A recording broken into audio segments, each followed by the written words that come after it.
Monoglottism, or more commonly, monolingualism or unilingualism, is the condition of being able to speak only a single language, as opposed to multilingualism. In a different context, unilingualism may refer to a language policy which enforces an official or national language over others. Being monolingual or unilingual is also said of a text, dictionary, or conversation written or conducted in only one language, and of an entity in which a single language is either used or officially recognized. Note that monoglottism can only refer to lacking the ability to speak several languages. Multilingual speakers outnumber monolingual speakers in the world's population. Romaine pointed out in her book Bilingualism that it would be weird to find a book titled Monolingualism. This statement reflects the traditional assumption that linguistic theories often take on, that monolingualism is the norm. Monolingualism is thus rarely the subject of scholarly publications, as it is viewed to be an unmarked or prototypical concept where it has the sense of being normal, and multilingualism is the exception. The assumption of normative monolingualism is also often the view of monolinguals who speak a global language, like the English language. Crystal said that this assumption is adopted by many in Western society. One explanation is provided by Edwards, who in 2004 claimed that evidence of the monolingual mindset can be traced back to 19th century Europe, when the nation was rising and a dominant group had control, and European mindsets on language were carried forth to its colonies, further perpetuating the monolingual mindset. Another explanation is that the nations who speak the English language are both the producers and beneficiaries of English as a global language, and the populations within these countries tend to be monolingual. Comparing monolingualism with multilingualism, there have been some studies done comparing monolinguals with bilinguals, though none of the studies have found conclusive evidence that being monolingual or bilingual is better than the other. Many have suggested that multilinguals have an ability to understand better overall. People often assume that children who are bilingual or multilingual will be linguistically delayed compared to children who speak just one language. People believe speakers of more than one language will be delayed in reaching the linguistic milestones and confused and unable to differentiate between the various languages. It is assumed that bilingual babies will frequently switch between languages, and that this language switching is a bad thing. Additionally, people think the brain cannot successfully support simultaneous and early exposure to more than one language. However, several research studies have shown that bilingualism and multilingualism does not delay a child's language abilities, and that children who speak more than one language are not confused. Bilingual babies partake in language switching just like bilingual adults, but this is not a bad thing, and this does not represent confusion. Bilingual children reach milestones of language development at approximately the same rate as monolingual children. It is beneficial to learn a second or third language, and the advantages of bilingualism drastically outweigh the disadvantages. Bilingual children have advanced executive functioning on certain tasks. There is no significant difference between overall vocabulary content and knowledge, and they reach language milestones at approximately the same time as monolingual children. Additionally, bilingual brains promote cognitive reserve and prolong the onset of diseases such as dementia. While bilingual children are believed to be delayed and confused, this is not the case. They frequently code switch between the two languages, but bilingual adults do this as well. Furthermore, no one thinks that bilingual adults are confused because of code switching. So it does not make sense to assume that bilingual babies are confused. Bilingual children demonstrate the same writing abilities, reading abilities, vocabulary gains, and comprehension abilities as the monolingual peers. Overall, bilingual children generally do not show language delays when compared to monolingual children. Bilingual children are not confused, and they are not at a disadvantage because they know more than one language. All of the studies presented have demonstrated just how bilingual children and monolingual children are basically equal in terms of acquiring language, vocabulary size and verbal fluency. According to a study on lexical access, monolinguals often maintain a wider vocabulary in a target language relative to a comparable bilingual, and this increases the efficiency of word retrieval in monolinguals.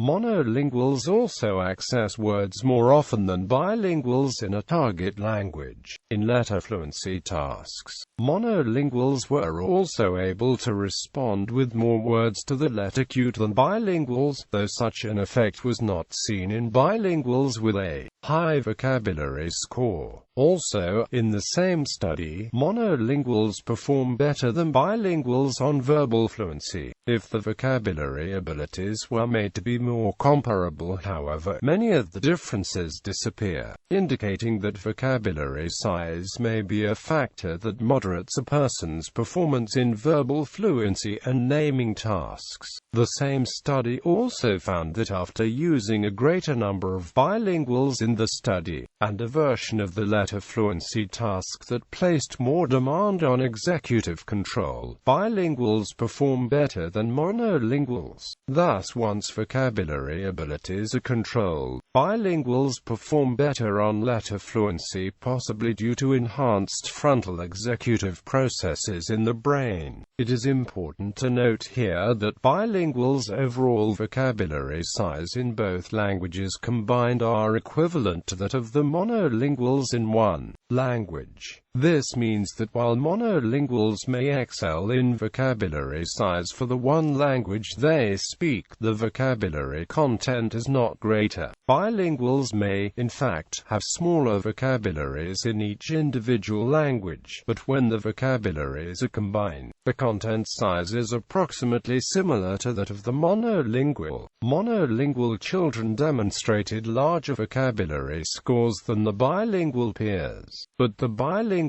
children's vocabulary scores still increased with age, just like the monolingual children's vocabulary scores. Despite a variation in vocabulary scores, there was absolutely no difference between monolingual and bilingual children in terms of total vocabulary size and total vocabulary gains. Bilingual children and monolingual children have the same vocabulary size and gain the same vocabulary knowledge. Creative functioning. In a study testing for creative functioning that involved monolingual and bilingual children in Singapore, researchers found that monolinguals performed better on fluency and flexibility than bilinguals. The trend is reversed, however, on tests for originality and elaboration. Mental well-being. In another recent study in Canada, it has been shown that monolinguals are at a disadvantage with the onset of senility as compared to bilingual people. In this study, it seems that being bilingual is associated with a delay of dementia by 4 years as compared to monolinguals. Bialystok's most recent work also shows that lifelong bilingualism can delay symptoms of dementia.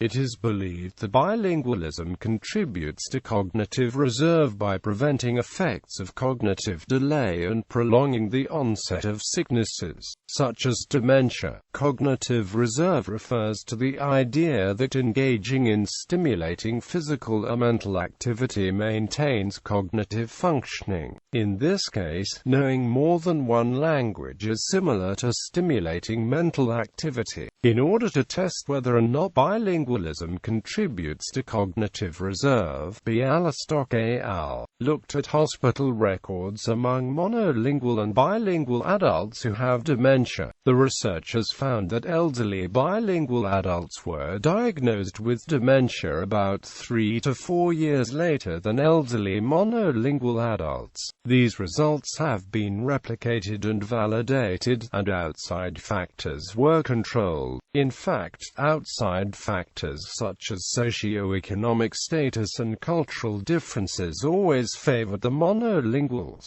making the argument that bilingualism contributes to cognitive reserve even stronger. This finding enhances the fact that bilinguals are at an advantage because of their ability to speak two languages, not because of outside factors. A probable explanation for this phenomenon is that knowledge of multiple languages keeps the brain alert and therefore more mentally aware for a longer period of time. Emotion and behavior. A study conducted with children in their early school years suggested that there are emotional and behavioral benefits to being bilingual. In the same study, the findings show that monolingual children, in particular non-English monolingual children, display more poor behavioral and emotional outcomes in the school years. The non-English monolingual children had the highest level of externalizing and internalizing behavioral problems by 5th grade, even though the children were all measured to have similar levels of internalizing and externalizing behavioral problems at the start. In contrast, the fluent bilingual and non-English dominant bilingual children were found to have the lowest level of these behavioral problems. The authors suggest that monolingualism seems to be a risk factor. However, if there is a supportive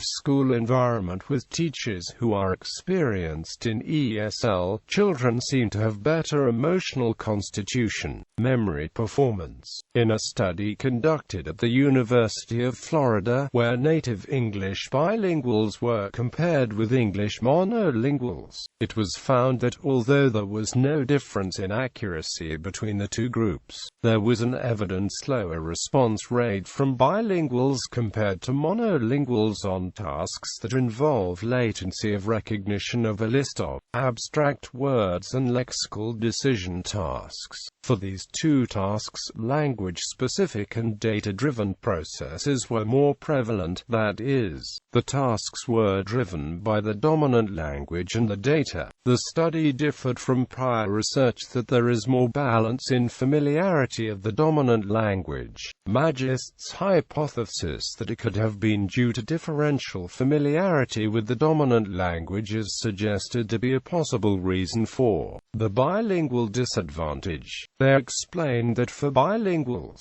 it could be because the acquiring and using of the second language meant that there was less time to process English, as compared to the monolingual participants in the study.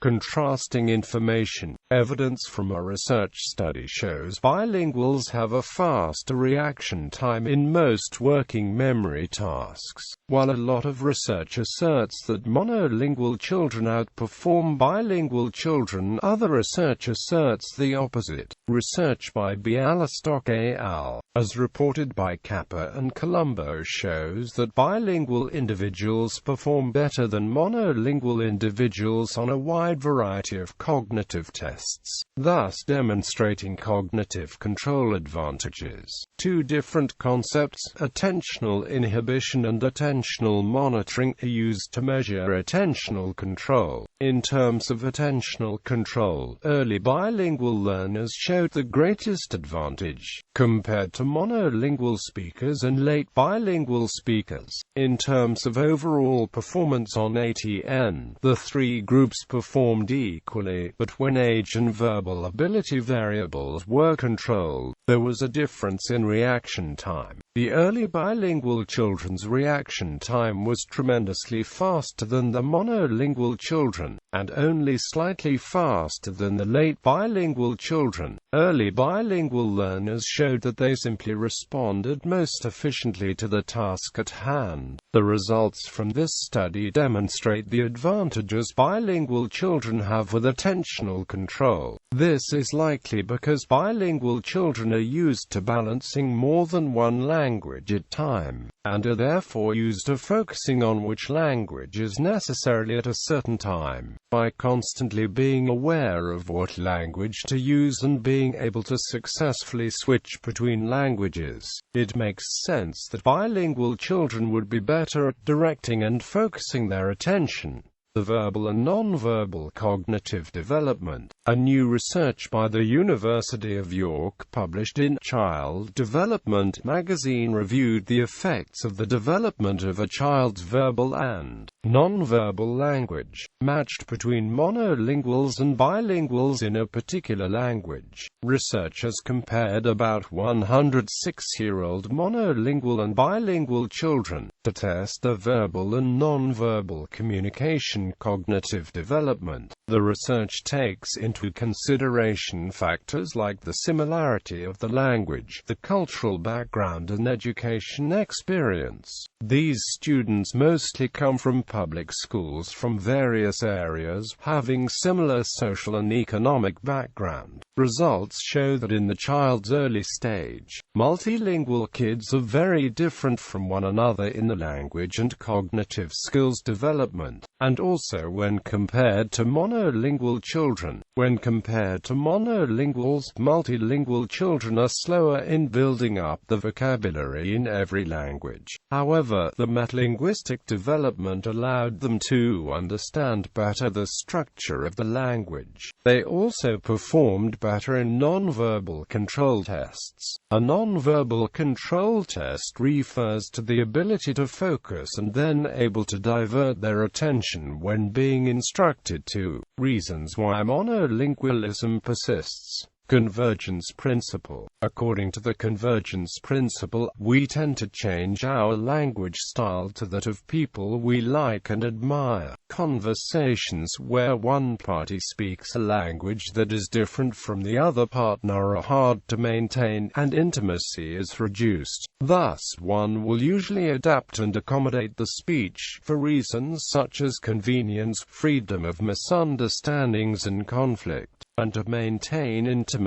In the case of intermarriages, this results in one partner becoming monolingual, as is also usually the case within families and with the children. Predominance of the English language. The predominance of the English language in many sectors, such as world trade, technology, and science, has contributed to English-speaking societies being persistently monolingual, as there is no relevant need to learn a second language when all dealings can be done in the native language. This is especially the case for English speakers in the United States, in particular its northeastern, its midwestern, and most of its southern regions, where everyday contact with Spanish and French is limited. The country's large land area and its most populous regions distance from large non-English-speaking areas other than Mexico and Quebec increase geographic and economic barriers to foreign travel, and although the country is economically interdependent with trade partners such as China, American corporations and heavily Americanized subsidiaries of foreign corporations mediate and control most citizens' contact with most products of other nations. Hence the popular joke, "What do you call someone who speaks 3 languages? What do you call someone who speaks 2 languages? What do you call someone who speaks only 1 language?" American. There is also increasing pressure on bilingual immigrants to renounce the mother tongue and adopt the host country's language. As a result, even though there may be immigrants from a wide variety of nationalities and cultures, the one main language spoken in the country does not reflect them. Costs of monolingualism. Snow and Hakuta write that in a cost-benefit analysis, the choosing of English as the official and national language often comes with additional costs on the society, since the alternative choice of multilingualism has its own benefits. Educational costs. A part of the education budget has to be allocated for foreign language training. Even then, fluency among the foreign language students is lower than those who learnt it at home. Economic costs. International business may be impeded by a country's lack of its own people who are competent in other languages.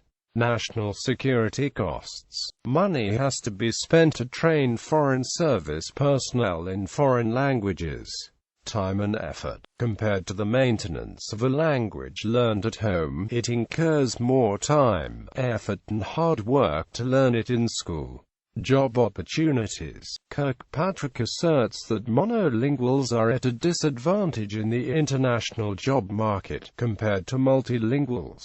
Monolingualism in the media. Lawrence Summers, in an article published in the New York Times, discussed how to prepare for the future advancement of America. In one of his points, he questioned the importance and necessity of learning foreign languages, remarking that English's emergence as the global language, along with the rapid progress in machine translation and the fragmentation of languages spoken around the world, makes it less clear that the substantial investment necessary to speak a foreign tongue is universally worthwhile. Others have disagreed with Summers' view. A week later, the New York Times hosted a discussion among 6 panelists, all of whom were in favor of learning foreign languages, citing the benefits and advantages, as well as the changing global landscape.